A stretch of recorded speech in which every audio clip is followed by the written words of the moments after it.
Survey అనేది తప్పులు తడకగా ఉంది కాబట్టి దీన్ని కప్పుపించుకోవడానికి ఏ రకంగా ముందుకు వెళ్ళాలని చెప్పేసి అర్థం కాక సర్వే పొడిగింపుని రీసర్వే అని చెప్పి మళ్ళీ అయోమయం సృష్టించే ప్రయత్నం ప్రభుత్వం చేస్తూ ఉంది. అంటే ఈ చేతగాని ప్రభుత్వం, సర్వేనే చేయడం చేతగాని ప్రభుత్వం ప్రజలకి ఏ రకంగా సరైన పరిపాలన అందిస్తుందో ఒకసారి ఆలోచన చేస్తూ ఉన్నారు ప్రజలందరూ కూడా.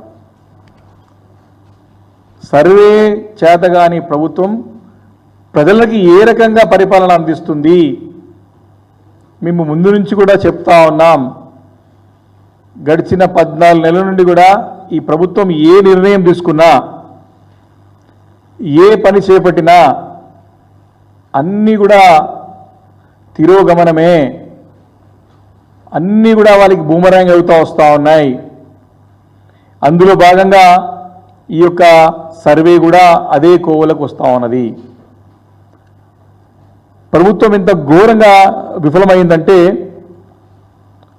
వారు పరిపాలన చేతగాక, ఇచ్చిన హామీలు నిలబెట్టుకోలేక, గతంలో ఉన్నటువంటి బ్రహ్మాండమైన చక్కటి స్కీములను కొనసాగించలేక అబాసపాలవుతూ రాష్ట్ర ప్రతిష్టని దిగజారుస్తూ ఈ ప్రభుత్వం చేస్తున్నటువంటి పని ప్రజలందరూ గమనిస్తూ ఉన్నారు. నిన్న ఉప ముఖ్యమంత్రి బట్టి విక్రమార్క గారు రీసర్వే అని కొత్త రాజకీయ డ్రామాకి తెరలేపినారు. బీఆర్ఎస్ పార్టీ అసెంబ్లీ వేదికగా చాలా స్పష్టంగా రీసర్వే చేయాలని చెప్పేసి మాతో పాటు అనేక కుల సంఘాల వారు, దళిత సంఘాల వారు, నిపుణులు, నిష్ణాతులు అందరూ కూడా రీసర్వే చేయాల్సని చెప్పి పట్టుబట్టినటువంటి సంగతి మనం చూసాం. ఎందుకంటే ఆ జరిగిన సర్వే చట్ట వ్యతిరేకంగా కుట్రపూరితంగా జరిగినటువంటి సర్వే అని తేటతెల్లమైంది రిపోర్ట్ రాగానే. ఈ సర్వే అంతా కూడా మొదట జరిగిన సర్వే అంతా కూడా సొంత రాజకీయ ప్రయోజనాల కోసం అధికారాన్ని అడ్డు పెట్టుకొని కులాల లెక్కల్లో కూడికలు, అదేవిధంగా తీసివేతలు అనే ఒక కథ నడిపించి మరి ఈ సర్వే మొత్తం రిపోర్ట్ని ముఖ్యమంత్రి రేవంత్ రెడ్డి గారు తన లెక్కల పుస్తకంగా మార్చుకునే ప్రయత్నం చేశారని స్పష్టంగా మరి వారి యొక్క అసెంబ్లీ సమావేశంలో చర్చ జరిగిన సందర్భంలో తేటతెల్లమైంది. ఇది అసలు ఎస్సీ, ఎస్టీ, బీసీ, మైనారిటీలకు సంబంధించినటువంటి గణాంకాలు, లెక్కలు ఎంత మాత్రం కావు అని కరాఖండిగా అందరూ కూడా బయట అసెంబ్లీ వేదికగా బయట ముక్త కంఠంతో రాజకీయాలకు అతీతంగా అందరూ కూడా చెప్పిన సంగతిని సందర్భంగా ప్రభుత్వానికి నేను తెలియజేస్తా ఉన్నాను. మేము అడుగుతున్నటువంటి రీసర్వే కానీ, అదేవిధంగా అనేక సంఘాల వారు, ప్రజా సంఘాల వారు కానివ్వండి, బీసీ, ఎస్టీ, మైనారిటీ సంఘాల వారు కానివ్వండి, అందరూ కూడా అడుగుతున్నటువంటి రీసర్వే వేరు, ప్రభుత్వం చేస్తూ ఉన్నటువంటి రీసర్వే వేరు, ప్రజల నుంచి ఉన్న రీసర్వే డిమాండ్ వేరు.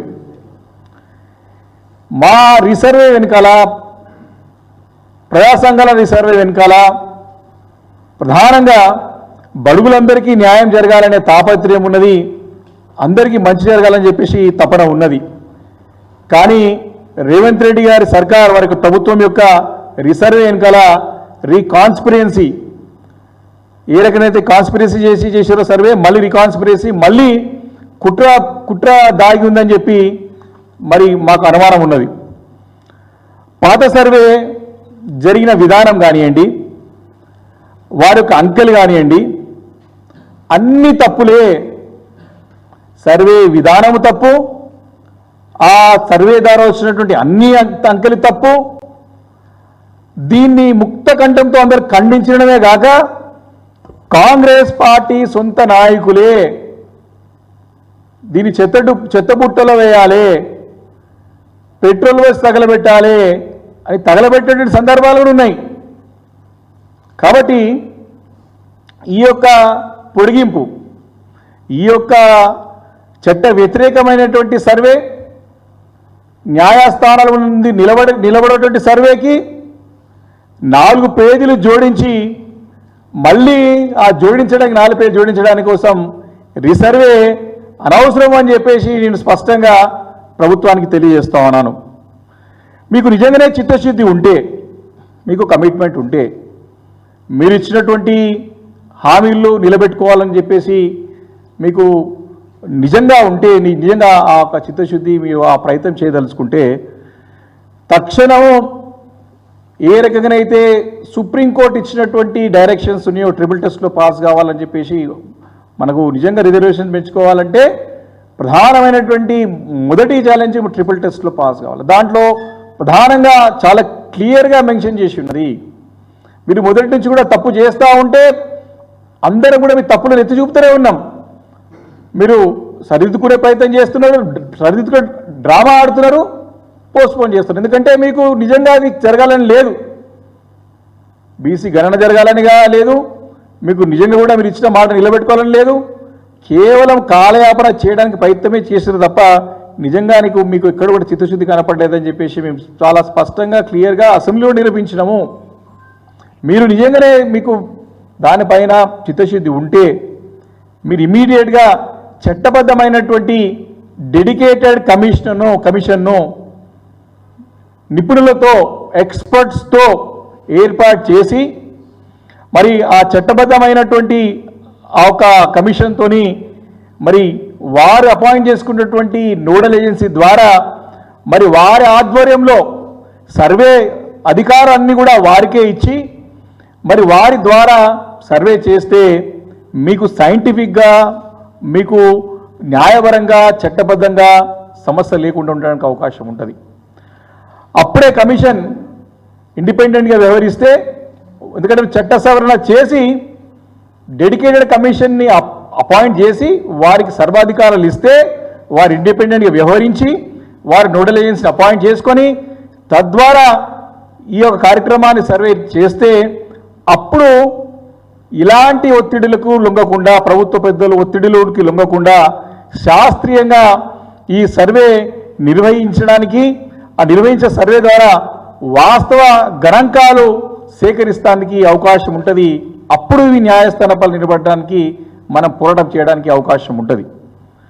మరి వీటిపై ఆధారపడి రూపొందించినటువంటి నివేదికని చట్టం చేస్తా అని చెప్తున్నారు.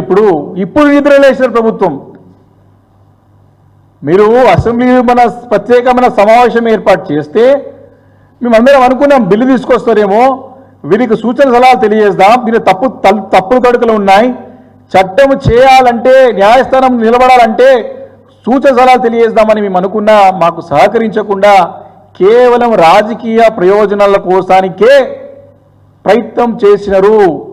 దాన్ని తప్పుపడితే మమ్మల్ని ఆ రోజు బుల్డోజ్ చేసి సభ ముందుకు తీసుకెళ్ళినారు. మీరు ఇప్పటికైనా సరే మేము చెప్పిన ప్రకారం చట్ట ప్రకారం ఎట్లయితే మనకి సుప్రీంకోర్టులో ట్రిపుల్ టెస్ట్ పాస్ కావాలంటే ఉన్నటువంటి డైరెక్షన్స్ ఫాలో అయితే అప్పుడు మీరు చట్టాన్ని అసెంబ్లీలో చేస్తే మళ్ళీ దీన్ని కేంద్రంలో పంపించిన తర్వాత 9th షెడ్యూల్లో చేర్పించేటువంటి కార్యాచరణ చిత్తశుద్ధితో అమలు చేసినప్పుడే మరి రేవంత్ రెడ్డి సర్కార్ యొక్క నిబద్ధతని తెలియజేస్తే తప్ప మళ్ళీ లేకపోతే మాత్రం ఇది మళ్ళీ కొత్త డ్రామాగానే స్పష్టంగా మరి కనపడుతుందని చెప్పి మనం చేస్తా ఉన్నాను. కానీ ఒకటి ఈరోజు బీఆర్ఎస్ పార్టీ ప్రభుత్వాన్ని హెచ్చరిస్తూ ఉంది. ఎన్ని రాజకీయ డ్రామాలు ఆడినా ఖచ్చితంగా ఈ బలహీన వర్గాల ప్రజలకు న్యాయం చేసే వరకు కూడా బీఆర్ఎస్ పార్టీ ఈ ప్రభుత్వాన్ని వదిలిపెట్టదని చెప్పేసి కూడా ఈ సందర్భంగా నేను మనవి చేస్తా ఉన్నాను. మరి ఈరోజు స్పష్టంగా అర్థమవుతా ఉన్నది ఒక అంశం. నిన్న వారి జరిగినటువంటి ఒక ఇంటర్నల్ మీటింగ్ పెట్టుకున్నారు నిన్న. మరి మీటింగ్లో ఏం జరిగిందో, సబ్జెక్ట్ ఏందో, దాని మినిట్స్ ఆఫ్ మీటింగ్ లేదు, ఏం లేదు, ఇష్టానుసారం ఎక్కడ పడితే అక్కడ మీటింగ్లు పెట్టుకోవాలి, మాట్లాడాలి, ఏదో లీకులు ఇవ్వాలి, ఫేక్ న్యూస్ చెప్పాలి, సాకులు చెప్పాలి, ముందుకు పోవాలా. ఇది ప్రభుత్వం యొక్క తీరు. మరి వారు నిన్న స్థానిక సంస్థల ఎన్నికల నుంచి సమావేశం ఏర్పాటు చేస్తామని చెప్పి ఆ సమావేశంలో వారికి వచ్చినటువంటి గ్రౌండ్ లెవెల్ రియాలిటీ వాస్తవాలన్నీ కూడా వారి టేబుల్ పైనకి సర్వే రిపోర్ట్ వాళ్ళు సర్వే చేసుకున్న రాజకీయ సర్వే చేసుకున్న సందర్భంలో వారికి వచ్చినటువంటి రిపోర్ట్లో రేపు రాబోయే స్థానిక సంస్థల్లో కాంగ్రెస్ పార్టీకి చావు దెబ్బ తగలడం ఖాయమని గ్రహించి మరి ఏ రకంగా దీన్ని బయటపడాలని ఆలోచన చేసి ఈ యొక్క అంశాన్ని ముందు పెట్టి ఎన్నికలని పోస్ట్పోన్ చేయడానికి ప్రయత్నంలో భాగంగానే స్పష్టంగా అర్థమవుతా ఉన్నది. అంటే ముఖ్యమంత్రి గారు మళ్ళీ తన రైఫల్ని బయటికి తీసి ఒక్క దెబ్బకు రెండు పిట్టలు కాల్చినట్టుగా ఒకటేమో స్థానిక సంస్థ ఎన్నికల్ని ఇంకోటి బీసీలని కాల్చేసినాడు. ఒకటే దెబ్బకు రెండు పిట్టలు అంటే బీసీల యొక్క సమస్యలను పరిష్కారానికి వారు ఇచ్చిన హామీలు పెట్టుకోకుండా గ్రామ పంచాయతీ స్థానిక సంస్థల ఎన్నికలు నిర్వహించకుండా, ఎందుకంటే తాను ఓడిపోతారని స్పష్టంగా అర్థమైపోయింది వారికి. కాబట్టి ముఖ్యమంత్రి గారు స్థానిక సంస్థల ఎన్నికల్లో ఘోర పరభావం తప్పదు, ఏ రకంగా దీన్ని దాటివేయాలని చెప్పేసి ఆలోచన చేసి నిన్న వారందరూ బృందంగా కూడగట్టుకొని మరి దీన్ని పోస్ట్పోన్ చేసే ప్రయత్నం చేస్తూ ఉన్నారు. అంటే వారు అసెంబ్లీ సమావేశాలేమో ఆహా ఓహో మేము చాలా బ్రహ్మాండంగా చేసాం ఈ సర్వేని, చాలా చక్కగా చేసాము సర్వేని అని చెప్పి అక్కడ చెప్పి నిన్ననేమో తప్పులు అని చెప్పి బయటికి రావడం. ఇప్పటికి కూడా మీ సర్వేలో విద్య ఉద్యోగ ఉపాధితో పాటు రాజకీయాలు కూడా అవకాశం కల్పించాలని చెప్పేసి మీరు రిజర్వేషన్ తీసుకొస్తామని చెప్పి మీరు మీ యొక్క బీసీ డిక్లరేషన్లో తెలియజేసినారు. నిన్న ఒకటే అడుగుతున్న ప్రభుత్వాన్ని ఈ సందర్భంగా, మీరు రీసర్వే మీ చెప్పిన విధంగా సింప్లిఫైడ్ సైంటిఫిక్ క్వశ్చన్ తయారు చేసి మీకు ఏదో సమాచారం కావాలో సమాచారం తీసుకోండి. 75 ప్రశ్నలు వచ్చేసరికి మీరు అంటున్నట్టుగా 16 లక్షల జనాభా కాదు, చాలామంది ఎవరు కూడా మీకు సరైన సమాచారం ఇవ్వలేదు, ఎవరు కూడా మీ సర్వేకి సహకరించలేదు. దాదాపు ప్రజనీకం అంతా కూడా 1-2 నెలల సమయం తీసుకున్న కేసీఆర్ గారు సమగ్ర కుటుంబ సర్వేని మీరు ఎన్ని అడ్డంకులు సృష్టించినా, మీరు పాల్గొవద్దని చెప్పినా ఒకటే రోజుల రికార్డ్ స్థాయిలో చేసి ఆ రిపోర్ట్ల ఆధారంగా 10 సంవత్సరాలు చక్కటి పరిపాలన మరి అందించినటువంటి సంగతి, చక్కటి స్కీమ్లు రూపొందించిన సంగతి ఈ సందర్భం గుర్తు చేస్తున్నాను. మీరు వ్యతిరేకించిన ఆ రోజు మరి మీకు నిజమైనటువంటి సమాచారం కులగణన పైన మీకు క్లారిటీ రావాలంటే మీకు అవసరమైన క్వశ్చన్స్, మీరు ప్రతి ఇంటికి పోయి గొర్రుందా బర్రుందా అని చెప్పేసి అంటే ఏంది అసలు క్వశ్చన్స్ ఏంది అవి? మొన్న వచ్చింటే 75 క్వశ్చన్స్ ఫస్ట్ డేనే మేము అందరం అపోజ్ చేసినాం, దీని నుంచి మీకు సమాచారం రాదని చెప్పినాం.